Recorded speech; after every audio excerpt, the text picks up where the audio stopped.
Wyoming, que sempre cheio de surpresa, mudou o título e está falando sobre estese, impermeabilidade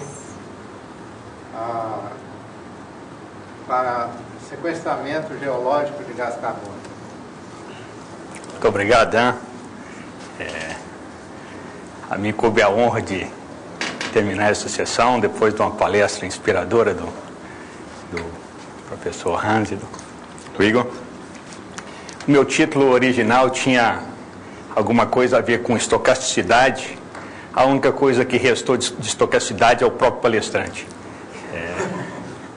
Então esse é o único elemento estocástico na palestra. A razão da mudança do título é porque em conversas com Dan eu mostrei para ele algumas pequenas observações e ele achou que talvez fosse interessante falar sobre isso, para aproveitar a presença de especialistas no assunto. E então essa é a razão. Bom, essas observações surgiram de um estudo que está sendo conduzido em Wyoming. É um projeto financiado pelo Departamento de Energia para injeção de gás carbônico em alguns aquíferos salinos no sudoeste do estado de Wyoming. Essa injeção acontecerá de fato, é um projeto piloto. A caracterização dos aquíferos está em andamento. Em breve começará talvez as definições para injeção, e isso motivou que um grupo de professores, pesquisadores lá da Universidade de Wyoming, nesse grupo eu me incluo, iniciassem um estudo mais teórico com a finalidade de desenvolver um simulador, talvez numérico, para auxiliar nesse processo de injeção e monitoramento dessa injeção no gás carbônico. E nesse processo de desenvolvimento do simulador é que surgiu a necessidade de incorporar esses efeitos de esterese no modelo, e aí essas observações que eu vou tentar fazer. Esse grupo, então, em Wyoming, envolve alguns colegas no departamento de engenharia e um colega meu na matemática, e o professor Dan Marquezin tem agido como um consultor e colaborador nesse projeto. Então, a ideia é sequestrar o carbono, o gás carbônico, nesses aquíferos profundos lá do estado de Wyoming. É uma região com muito pouca população, o estado é praticamente vazio, e existem vários desses aquíferos profundos, e a ideia surgiu de injetar o CO2 para tentar armazená-lo e mantê-lo fora da atmosfera, nesses aquíferos. Então esse é o processo de sequestro.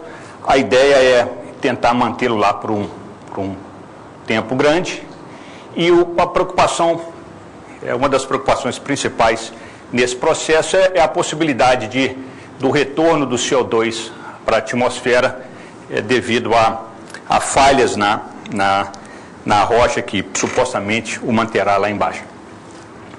Então, nesse processo de armazenamento, de sequestro, há um consenso na literatura que existem alguns mecanismos para o trapping, o aprisionamento do CO2 no subsolo.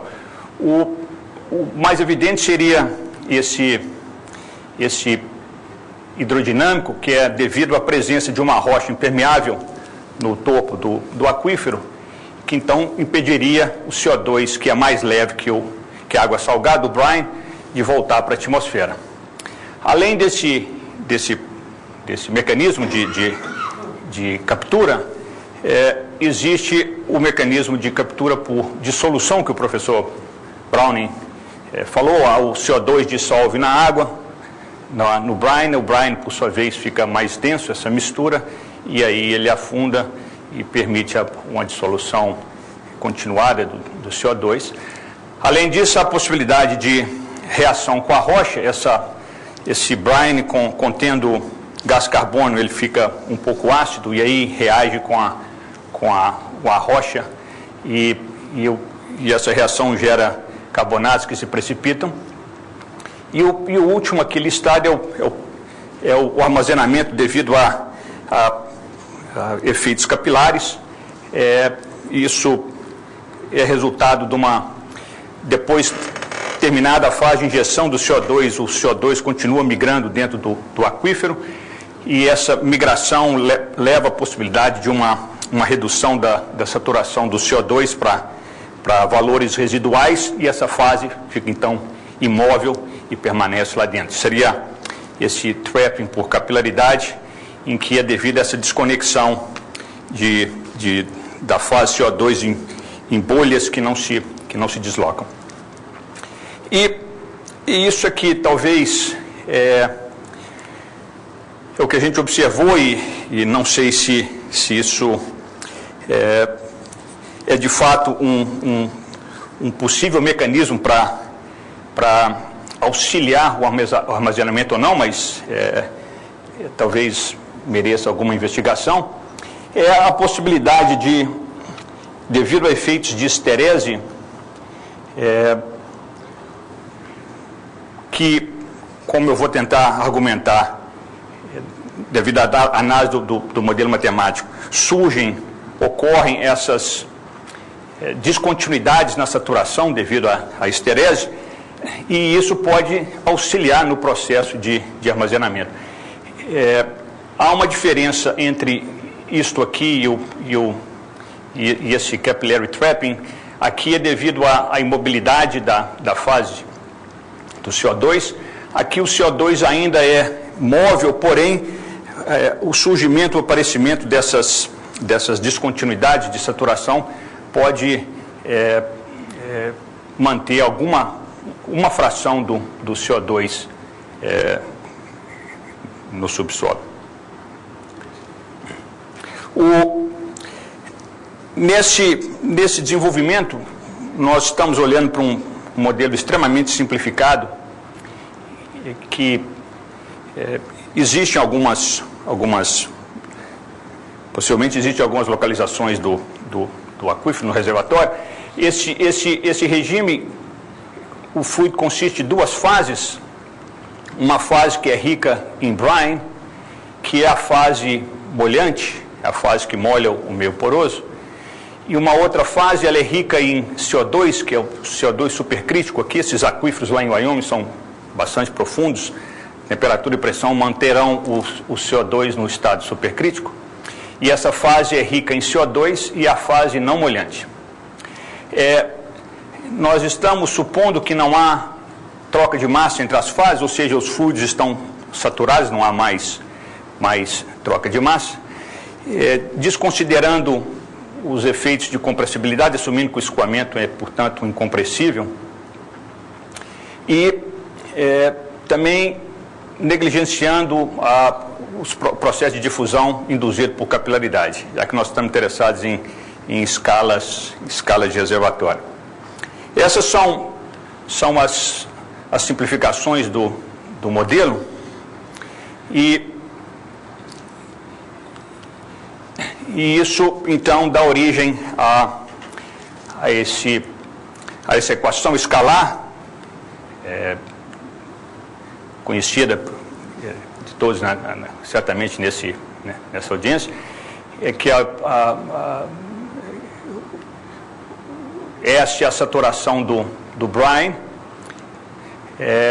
F é a função de fluxo, gravidade é importante, então essa função de fluxo contém, nessa forma simples de escrevê-la, ela contém duas componentes. Essa aqui é a componente convectiva associada a um gradiente de pressão, é o background flow do aquífero, e essa é a componente associada à gravidade. essa é a função fracionária. Os K são permeabilidades relativas, μ são as viscosidades. E nessa formulação matemática simples, esses parâmetros Ni e Epsilon, portanto, eles capturam a importância relativa de convecção e gravidade. Então, esse é o modelo simples com que nós estamos utilizando. E o que acontece é que esses efeitos de histerese são importantes. E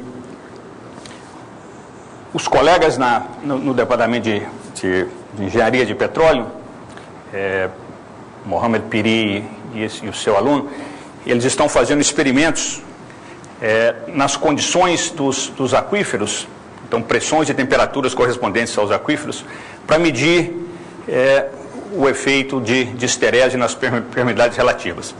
Então eles estão, isso é trabalho em andamento, eles têm dados preliminares, e o que esse gráfico, o que essa figura aqui está mostrando, isso aqui não quantitativamente está errado, isso aqui é só um esquemático para transmitir, pelo menos qualitativamente, o que eles estão achando nos experimentos.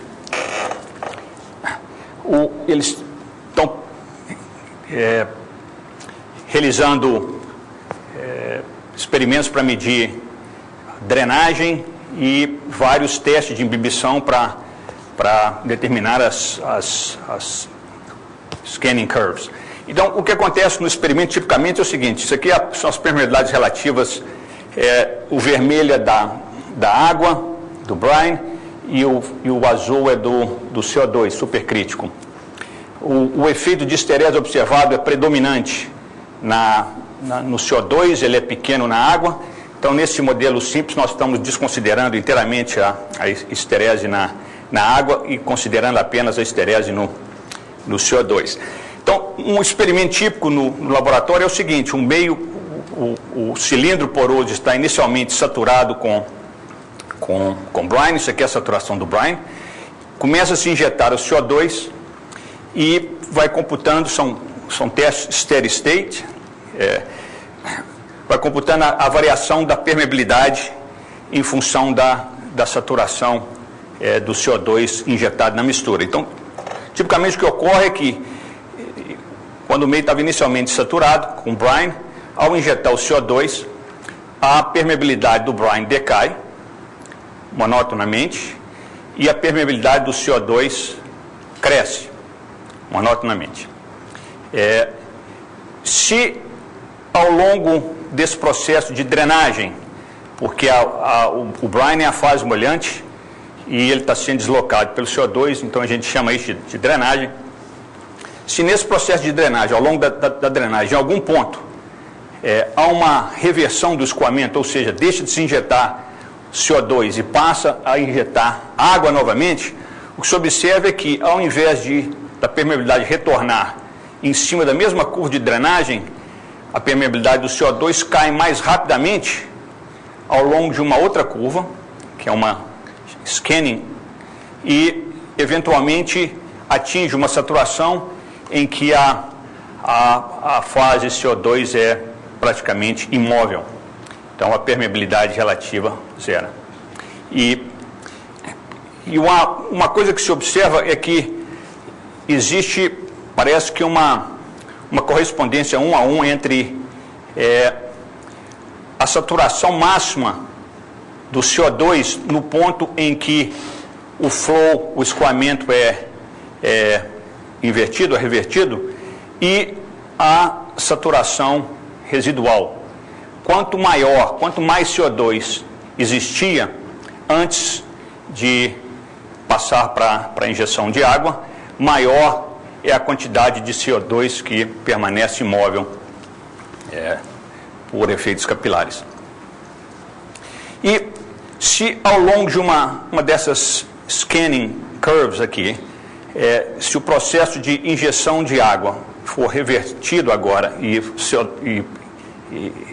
quer dizer, de injeção de CO2 for revertido e a água voltar a ser injetada, há uma outra variação, um pequeno efeito de esterese também, mas é menor, nós vamos desprezar. Então, a hipótese aqui, ou a suposição é que, ao longo das scannings, o escoamento é reversível. Então, a drenagem para o escoamento reverte para um scanning, então há uma irreversibilidade nesse processo, mas uma vez no scanning, o processo é reversível e a mesma curva de scanning pode ser usada, então.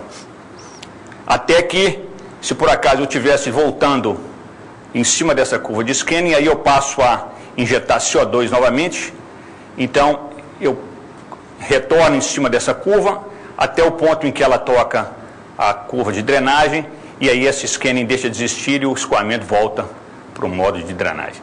Então é mais ou menos isso o que é observado nos experimentos. E isso é o que a gente vai modelar no próximo slide. Então, essa figura, na verdade, corresponde a um modelo matemático simples que captura qualitativamente essa descrição que eu fiz. E esse, então, é o modelo matemático que a gente, das permeabilidades que a gente está usando. Não há esterese na permeabilidade da água, do brine, porém há esterese na permeabilidade do CO2. Denotando por π a saturação da água, a saturação do brine, no momento em que o flow é invertido, quer dizer, que a injeção é trocada de CO2 para água, então esse parâmetro π vai sempre denotar isso, e a saturação 1 menos π seria a saturação máxima do CO2 antes de a água voltar a ser injetada. E esse modelo, então, aqui, simples, captura qualitativamente a descrição que eu apresentei. No período de drenagem, a permeabilidade do CO2, 1 menos S é a saturação de CO2, aumenta de forma não linear e monótona. O modelo simples, então, é quadrático. Ao longo dessa curva, na drenagem, o S é identificado com π. π, novamente, é o valor máximo da saturação antes de haver a inversão no escoamento. E isso só pode ser usado se o processo for de drenagem, ou seja, se a saturação da água estiver decrescendo com o tempo, dado uma posição fixa no reservatório, se a saturação da água estiver decrescendo naquele tempo. Ao longo das scannings, que são novamente reversíveis, isso é um modelo simples para esse comportamento. O que a gente fez aqui foi simplesmente usar retas que são tangentes à curva de drenagem no ponto π, que é o ponto onde há a reversão do escoamento. E, com isso, o domínio para cada uma dessas scanning curves, elas são parametrizadas pelo π. Pode-se pensar que o π é um parâmetro que parametriza essas scannings. A saturação S da água, ao longo das scanning, fica restrita a esses dois valores. Ou seja, isso é o domínio das scannings. Essas scannings, elas folheiam essa região. Isso aqui é uma representação, então, desse domínio. Quer dizer, isso aqui é o plano S-π. Essa reta diagonal é a reta onde ocorre a drenagem, o S é igual ao π. E essa reta é a reta onde o CO2 é imóvel, quer dizer, a permeabilidade é zero. Então, para cada π, que as horizontais aqui são para π fixo, para cada π eu tenho uma scanning determinada, e isso aqui, esse segmento, é o domínio da permeabilidade associado àquele valor de π. Tá? Então, esse é o modelo simples, que, novamente, captura, pelo menos qualitativamente, o que é observado nos experimentos de drenagem e imbibição de CO2 e brine. Levando isso para aquele modelo bifásico, as funções de fluxo, então, passam a ser descritas como aqui. Na verdade, nós temos famílias de fluxos associadas às scannings. Isso aqui é o fluxo do regime de drenagem. O que está plotado aqui exatamente são esses fluxos versus saturação S. A curva cheia é exatamente essa curva de drenagem. Os parâmetros, só para nesse experimento, os parâmetros utilizados foram esses descritos aqui. A razão de viscosidade é 10, o brine é 10 vezes mais viscoso que o CO2, e a gravidade e a convecção apontam em sentido contrário, e a gravidade é dominante. A gravidade é dominante relativamente à convecção. Então, a curva cheia é a curva de drenagem, e as curvas pontilhadas são as scannings. E ao longo da scanning, novamente, devido à hipótese de irreversibilidade, nós temos que o π, no regime de scanning, o π é constante, o escoamento é reversível nesse regime. Essas são as curvas de scanning que estão representadas aqui. Aqui ela, além das scannings, eu tenho a drenagem, aqui somente as scannings, elas terminam exatamente no local onde elas encontram com a curva de drenagem aqui embaixo. Tá?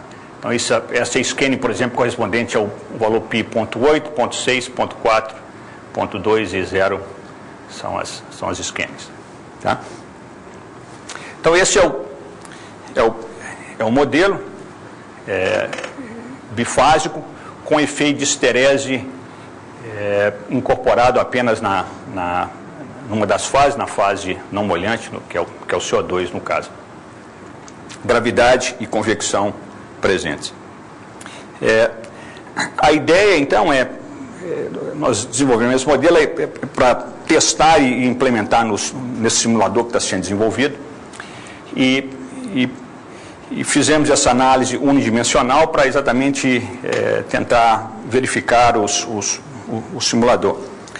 A gente olhou então para o problema de Riemann, que eu apresento as equações novamente só como um resumo. Essa é a lei de conservação. A função de fluxo, na verdade, depende de dois parâmetros, S e π. Novamente, π é o parâmetro de esterese, que fisicamente representa a saturação da água no momento em que há uma reversão no escoamento. O regime de drenagem é caracterizado por π igual a S e a saturação decrescente no tempo. E o regime de scanning é caracterizado por π constante. O domínio do scanning, o S, é restrito para esses valores, e essas são as funções de fluxo. O problema de Riemann, então, o dado inicial são dois estados constantes separados por uma descontinuidade, e nos experimentos numéricos a descontinuidade é em ponto 5. A dificuldade desse modelo é que pode ser visto como um modelo em um sistema de em duas variáveis, S e π, mas ele não é quase linear. A função de fluxo depende não apenas de S e π, mas da derivada do S. Então é um modelo não linear, não quase linear. Isso dificulta um pouco a análise, mas essa situação é suficientemente simples para permitir que algumas coisas sejam feitas, pelo menos. As famílias características, se olhar ou no regime de drenagem ou no scanning, qualquer uma das duas, em ambas, as duas famílias características são... uma é associada a ondas de saturação, é a derivada do fluxo com relação a S. Isso é uma família não linear com degenerescências lineares, tem pontos de inflexão. As scanning, que se vocês observarem, elas têm, pelo menos nesse regime dos parâmetros, existem dois pontos de inflexão, em algumas só tem um ponto de inflexão, mas há então uma degenerescência linear. Isso introduz apenas uma complexidade moderada. As ondas que surgem no problema de rima existem uma gama maior de ondas, mas não muito grande. E a outra família é a família associada à mudança de história. Isso aqui é essencialmente devido à presença de esterese. É uma família linearmente degenerada. A velocidade característica é zero. Então, essa família está associada à descontinuidade de contato, é uma família linearmente degenerada, e a outra família de onda de saturação é uma família não linear, e as ondas elementares associadas a essa família são as ondas de choque e as ondas de rarefação. Aqui é apenas descontinuidade de contato. E essas descontinuidades de contato, por sua vez, elas satisfazem as condições de Rankine e Hugoniot, e isso implica que, através de uma descontinuidade de contato, de uma onda estacionária, uma descontinuidade estacionária, os fluxos sejam iguais. Então, há a continuidade do fluxo. Então, uma maneira física de pensar é que talvez essa descontinuidade estacionária ocorre para manter a continuidade dos fluxos. Como os fluxos são diferentes, devido à diferença do parâmetro π, que está descrevendo história diferente, para garantir a igualdade dos fluxos, a saturação tem que pular. É análogo ao que você observou relativo às pressões capilares, né? Então, isso é a condição que tem que ser satisfeita através das descontinuidades de contato que aparecem no modelo. Na construção do problema de rima,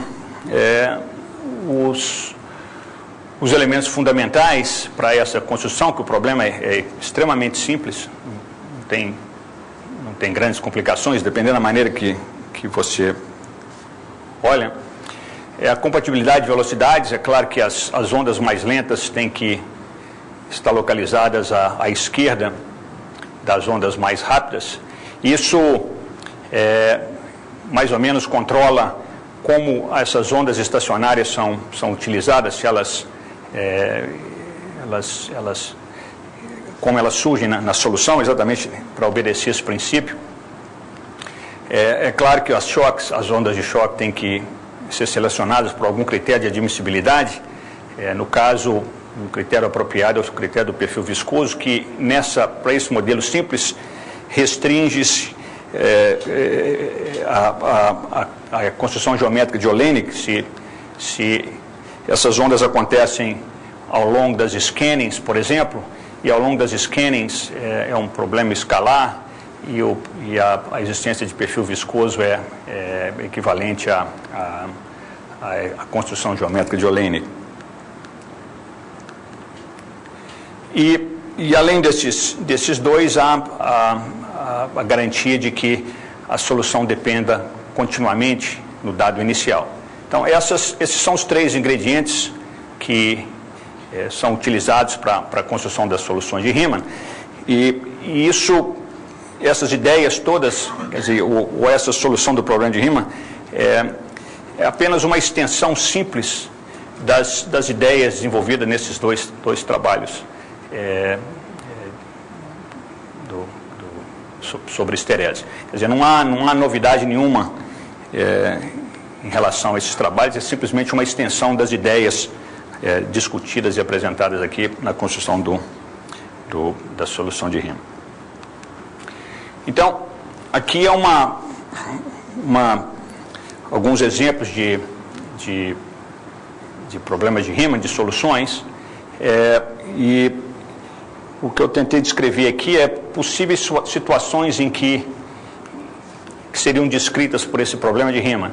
Esse caso seria o caso, talvez, numa pluma em ascensão, uma pluma de CO2 em ascensão, e seria então na traseira dessa pluma. O que está acontecendo, ou algo que seria plausível de acontecer na traseira dessa curva em ascensão.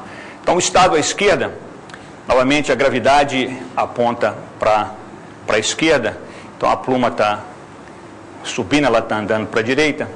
O estado à esquerda é a parte que é referente à traseira da pluma.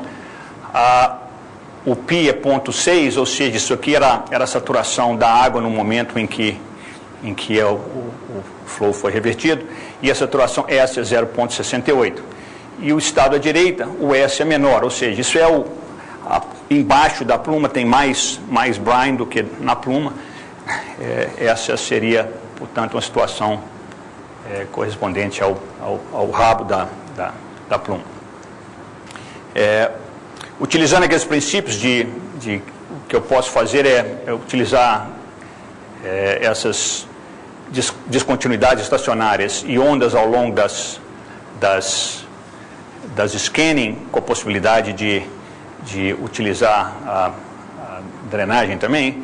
A solução nesse caso, eu posso descrevê-la, o estado à esquerda, Pi é 0,6, seria 0,246, seria essa curva, essa é scanning, e 0,68, o estado à esquerda estaria mais ou menos por aqui, e o estado à direita, em algum ponto por aqui. Então, a solução é simplesmente uma onda estacionária, da scanning da esquerda para a scanning da direita, seguida de uma onda ao longo da scanning da direita. Como essa onda tem velocidade positiva, ela se propaga para a direita e eu posso colocar a descontinuidade à sua esquerda.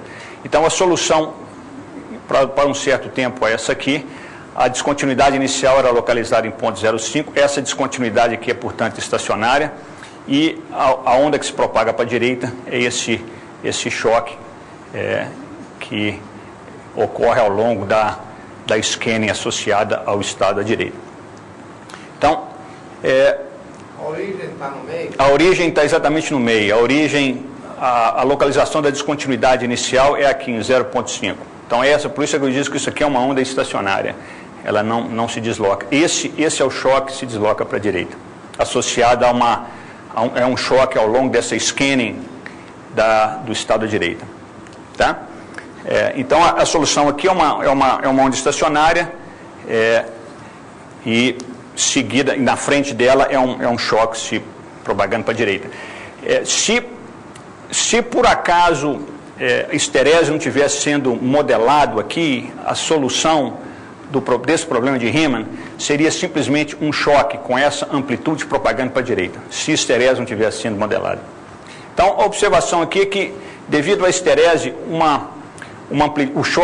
a amplitude do choque que propaga é menor. Como isso aqui descreve a saturação de água, quer dizer que menos água está entrando nessa região à direita, ou seja, uma fração maior de CO2 está ficando para trás. Tá? Então, isso a presença dessa onda estacionária possibilita que uma fração maior de CO2 permaneça após a ascensão da pluma. Isso comparando com o caso em que a esterese não tivesse sido modelada, em que o choque teria essa amplitude, portanto, após a ascensão da pluma, a saturação da água seria esse valor mais alto do que esse valor que seria a saturação que permanecia com a esterese sendo modelada. Então, isso seria uma situação, não sei se isso faz sentido, mas que nos chamou a atenção, a possibilidade dessas ondas estacionárias permitirem que uma fração maior do CO2 permaneça sem subir, ou pelo menos subindo mais lentamente para o topo do aquífero. E isso aqui é uma outra situação, aqui já seria uma situação referente à frente da pluma em ascensão, a saturação à esquerda de água é menor do que a saturação à direita, há mais água no topo do que embaixo, então é a pluma ascendendo. O Pi à esquerda é 0, essa curva praticamente invisível aqui, a scanning verde, e o Pi à direita é 0,8, que é essa azul, que aí mais ou menos por aqui em 0,8, já que o Pi é 0,8, ela se encontra com a curva de drenagem, e a curva de drenagem é essa cor de rosa. Então, segundo aqueles preceitos que eu descrevi na construção do problema de Riemann, Nesse caso, novamente, as ondas ao longo dessa scanning do lado direito, com a possibilidade de utilizar alguma porção da drenagem, a velocidade é positiva, então há a possibilidade de pular da scanning da esquerda para a direita com uma onda estacionária. Isso aqui o pulo é exatamente horizontal para preservar aqui a igualdade dos fluxos. Toda vez que eu pulo, eu tenho que pular horizontalmente. Então, o pulo é desse estado à esquerda para esse valor aqui ao longo da drenagem, na verdade, esse salto aqui. Isso aqui corresponde a uma onda estacionária, isso aqui é a descontinuidade estacionária, que a descontinuidade inicial era localizada exatamente aqui. E, a partir daqui, eu sigo ao longo de um pedaço da drenagem até que essa drenagem vira scanning. Então, é uma rarefação pura e simples. Então, a solução nesse caso é uma onda estacionária e uma rarefação propagando para a direita. Essa rarefação envolve um pedaço da scanning e um pedaço na curva de drenagem. Vindo da direita para a esquerda, tem um pedaço na scanning e um pedaço na drenagem. E há uma certa perda de diferenciabilidade no local de transição, exatamente porque a maneira que a scanning encontra a drenagem é apenas C1 no caso, não é.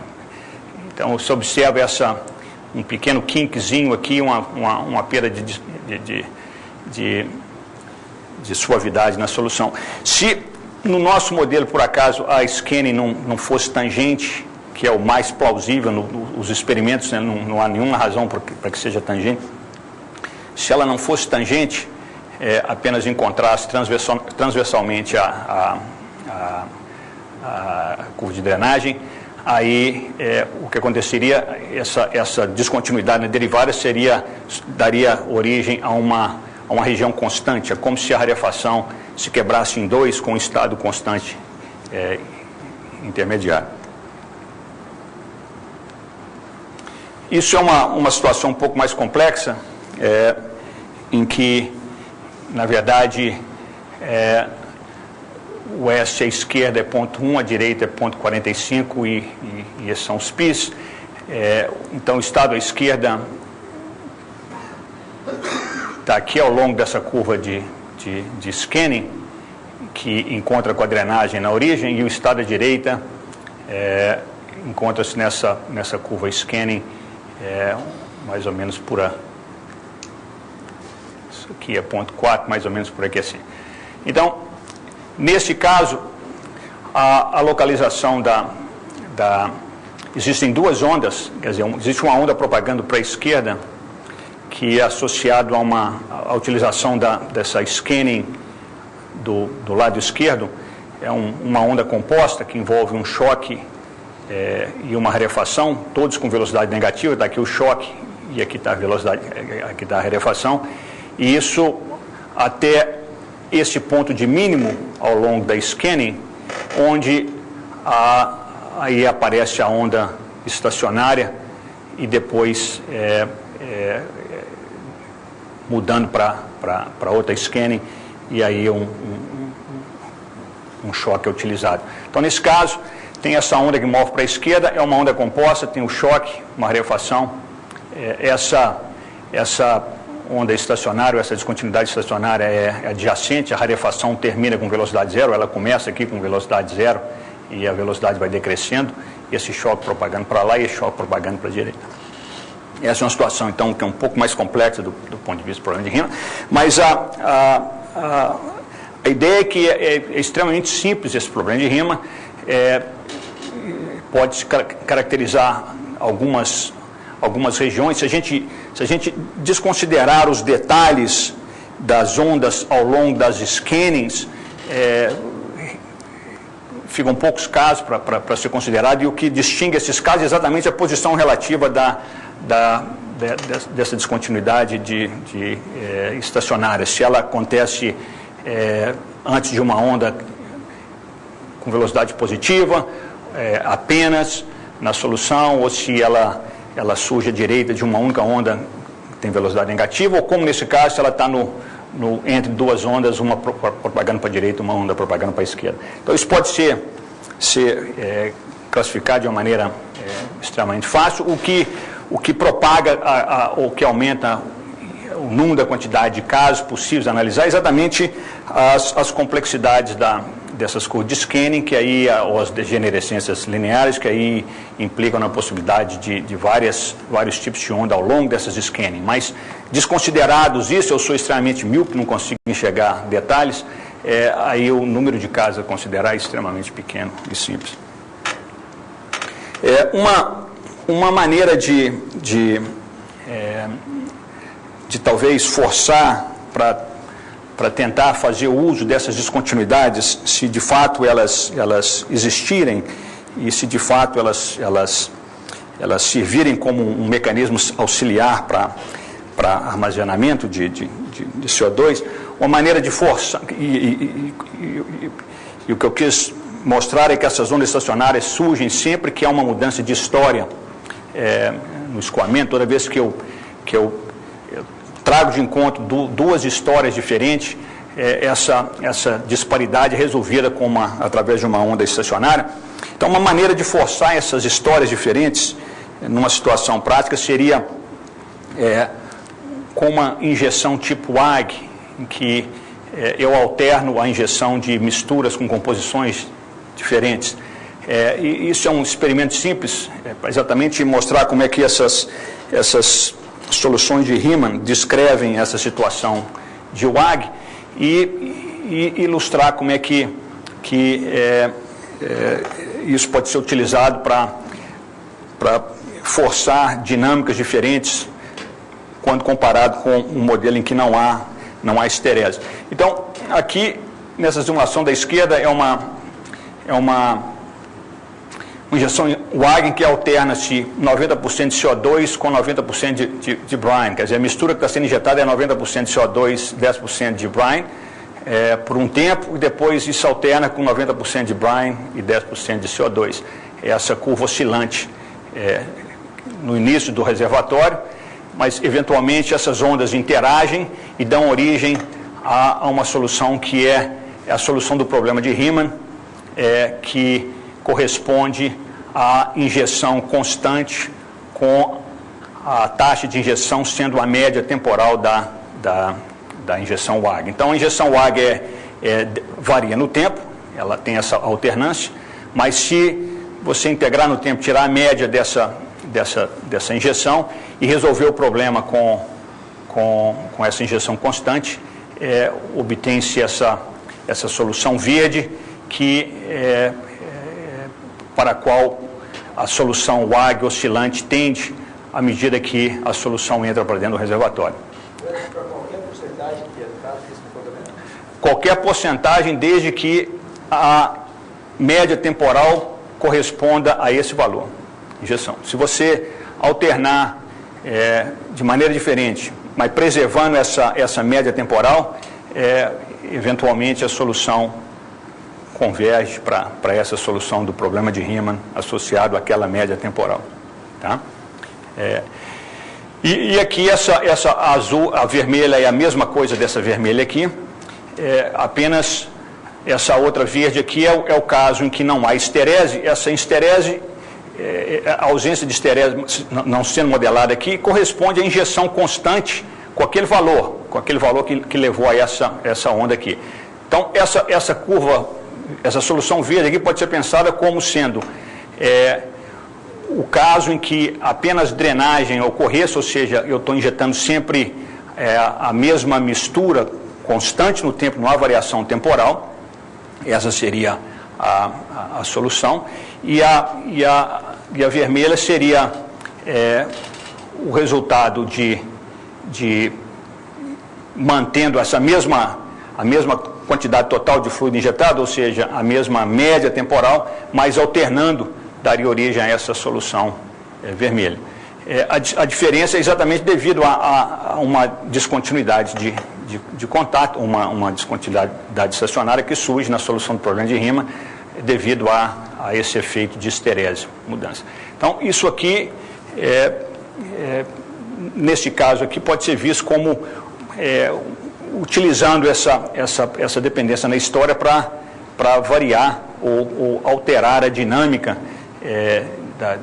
de como a pluma de CO2 entra no reservatório e talvez usar isso para forçar histórias diferentes que sejam favoráveis para a captura do CO2.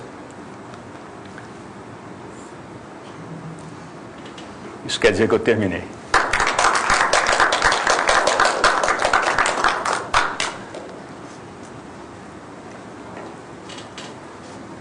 Perguntas? Por favor. Eu vou voltar para aquele slide. Fala mais alto. Naquele slide você tem as curvas. Esse? Não, bem atrás, a definição isso. Então, a pergunta é a seguinte: você falou que esses engenheiros ali, né? Eles fizeram alguns testes no laboratório. Então, você tem conhecimento dessas curvas. Você viu? Alguns pontos. Certo. Então, minha pergunta é: quão diferente é esses pontos daquela curva que você viu? Disso aqui? Isso aqui, quantitativamente, não há muita diferença quantitativamente.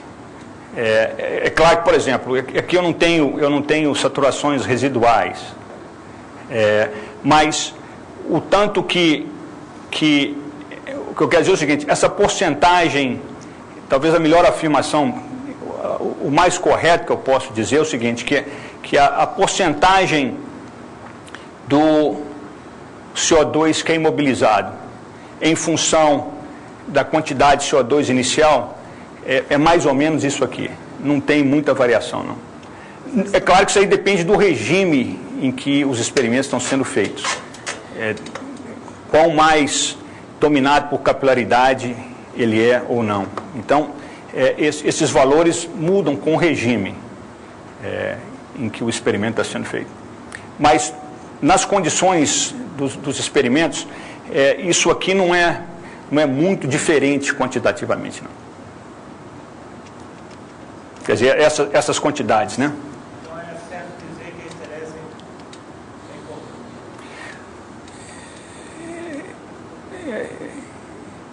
Ela de fato, os efeitos são visíveis, digamos, né? Agora, isso é uma análise unidimensional, simples, levar as conclusões daqui para o caso real é meio perigoso, né? Quer dizer, mais estudo tem que ser feito, né?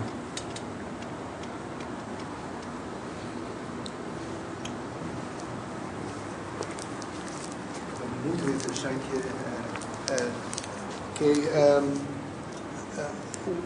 a teoria de percolação vai predictar exatamente esse comportamento. Que você, mais as outras teorias de Barenblad, de Hassanizada, Hilbert, você acha que elas também têm esse comportamento que muda a condição quando essa drenagem primeira e drenagem secundária é diferente. Esse é o problema. Eu não sei. Okay. Eu não sei. Isso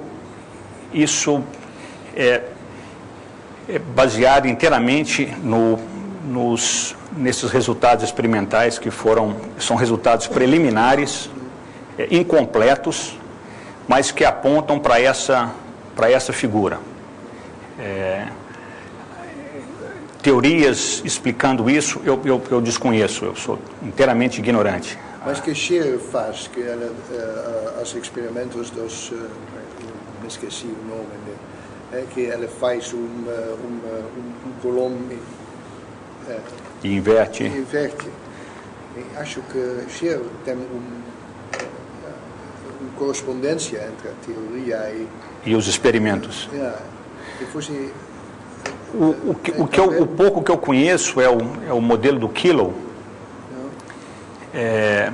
que é um modelo comumente citado, mas é um modelo empírico, e combinado com o modelo para esse trapping do land, é a única combinação que eu comumente vejo. Essa combinação é qualitativamente consistente com isso novamente. Parece que existe uma certa dependência monótona da quantidade mobilizada em função do valor em que o flow é invertido. E mais ou menos isso. Mas Barenblad, arsenizar, eles têm uma condição quando wat is het, rate, baixo eles têm pressura capilar, que é o capilar explosão, é zero rate plus P ds dt. E Barenblad tem alguma coisa similar. Mas acho que não é possível de explicar o que você disse. É diferente. Mas Hilbert tem modelo muito complicado, com 9 equações para escrever, mas ele me conta que é melhor de todos os modelos. Sim. Ok, mas é muito interessante. Ok, obrigado. Uma pergunta, ou fato. Se o CO2 fica estacionário, isso quer dizer que ele não entra. Não é bem isso. Isso é misleading. Ele não é que ele está estacionário. Existe transporte de massa através daquela descontinuidade estacionária. É como o choque. O choque, há movimento de partículas através de um choque.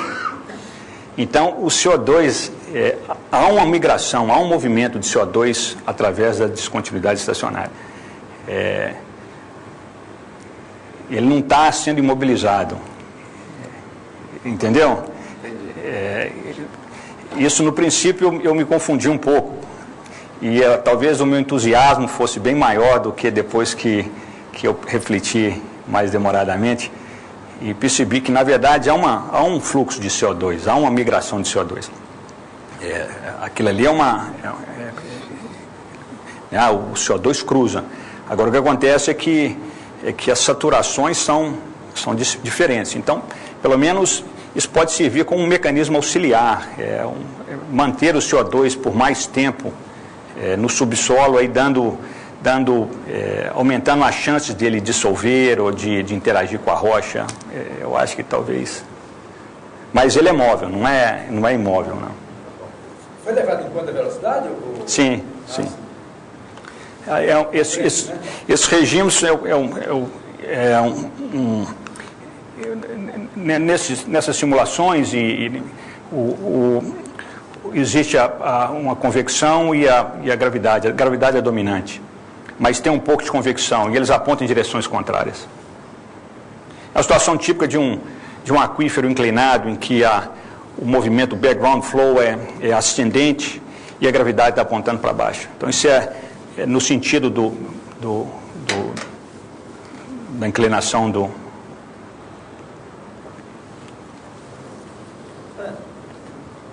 Aí na construção da solução, aquela construção do Pablo, não sei se você não disse aí, tão escondida, que eu não vi. É exatamente aquela construção estendida. A curva estendida. Isso fica claro aqui, ó, essa solução, por isso é que inclusive, eu coloquei isso aqui para você, que eu sabia que você ia perguntar isso. Isso aqui, ó, há um pedaço nessa rarefação que é drenagem e um pedaço que é scanning. Então, isso aqui é exatamente aquela construção em que você utiliza a curva estendida da scanning. Na esquerda não daria para ver isso? Tá, você tem um pedacinho, isso é porque se você olhar bem de perto, você vai ver que essa scanning termina mais ou menos por aqui. Isso aqui tudo é a rarefação que está sendo utilizada. Então, essa rarefação tem um pedaço que está na scanning, que está por aqui, e esse restante aqui é na curva de drenagem, ou seja, eu estou utilizando aquela função de fluxo estendida do que você está se referindo. Mas aí não teria um problema de unicidade? Inclusive, você não poderia, digamos, ter saltado antes, ao invés de usar toda essa rarefação aqui? Saltado... Porque você... Saltado aqui para algum outro lugar? A unicidade, isso aqui não é um teorema, né? Isso é apenas uma coisa bastante plausível, utilizando aqueles preceitos. E um dos preceitos é exatamente continuidade com relação aos dados de Riemann. Se você refletir sobre isso, você vai se convencer de que essa é a solução que preservaria continuidade L1. Você pode argumentar da seguinte maneira: se eu tivesse ao longo da drenagem, a solução seria conhecida, seria essa rarefação. Aí eu perturbo um pouco o estado à direita, por exemplo, eu tiro ele de cima da drenagem, coloco em cima da scanning. Qual que é a solução que está próximo no sentido L1 log? Seria essa. Não há perda de unicidade, pelo menos eu não consegui me convencer de que, não é teorema, mas eu não consegui me convencer de que existe mais de uma maneira de construir a solução seguindo aqueles preceitos. Outra pergunta. Como é que você, digamos, se você está pensando em uma prática, como é que você faz a escolha do parâmetro π para simular? O que é que o π significa? O π significa... Você fez algumas simulações, lógico, aleatórias, mas... O π significa, é o valor máximo da saturação de CO2 antes de haver uma reversão. Você está fazendo drenagem, aí você está aumentando a concentração, a saturação de CO2, aí você deixa de fazer drenagem e faz a imbibição. Então, esse é o significado físico nesse modelo do valor de π. Essa simulação WAG é exatamente uma tentativa de forçar histórias diferentes. Se você faz o WAG, você pode escolher a história do WAG, o schedule do WAG, de tal forma a forçar valores de S e π que lhe convenham, talvez. Então, essa simulação WAG foi feita exatamente com esse propósito. Tá? Isso aqui seria a injeção contínua, com uma certa mistura, com uma certa taxa. Isso seria o resultado da injeção contínua. E isso aqui é o resultado da mesma taxa, ou seja, a mesma quantidade de fluidos foi injetado, porém de uma maneira diferente, alternando. Então há uma distinção dessas nas soluções. Na verdinha também não tem alternância? Tem alternância, mas eu quero dizer o seguinte: essa verdinha aqui é o modelo de WAG sem esterese. Seria a mesma solução, você sabe disso, que se eu tivesse injetado constante, mesmo que eu estivesse levando em conta esterese, seria o processo de drenagem que seria utilizado. Então, essa solução VID, apesar dela ter seu WAG, ela poderia ser pensada como a solução que resultaria numa injeção contínua com da mesma quantidade de fluidos que foi feita de maneira WAG nessa curva vermelha. Não sei se eu me expressei de maneira clara, mas... A de cima não tem esterese, na de baixo tem. A de cima não tem esterese. E a de baixo tem esterese. Por que você escolheu a cor rosa? Hã? Por que você escolheu a cor rosa? Não fui eu, né? Senão não teria escolhido. Por que precisa indicar Não é que é preciso. Isso alguns grupos vêm, inclusive, advogando isso, que seria uma maneira de forçar o CO2 a saturações residuais e, portanto, imobilizá-los. Então, fazer uma injeção de CO2 por um certo período, depois para com essa injeção de CO2 e começa a injetar água para empurrar o CO2, forçando a saturação do CO2 reduzir para valores imóveis e, portanto, armazenar o CO2. Em princípio, a ideia seria injetar CO2. CO2, pelo menos por um tempo, e considera-se a possibilidade de alternar com água para... Aquela reversão do esterese, ela acontece espontaneamente quando o CO2 tenta subir. Certamente, sim. Não é que ninguém injetou água para Não. usar a reversão. Haverá sempre mudança, né, de histórias, né? Quer dizer, devido a heterogeneidades, quantidades diferentes caminham em caminhos diferentes, depois você pode mudar a maneira de injetar, isso leva a escoamentos com histórias diferentes a interagir, né? Então essa interação de histórias diferentes deve acontecer com frequência em reservatório.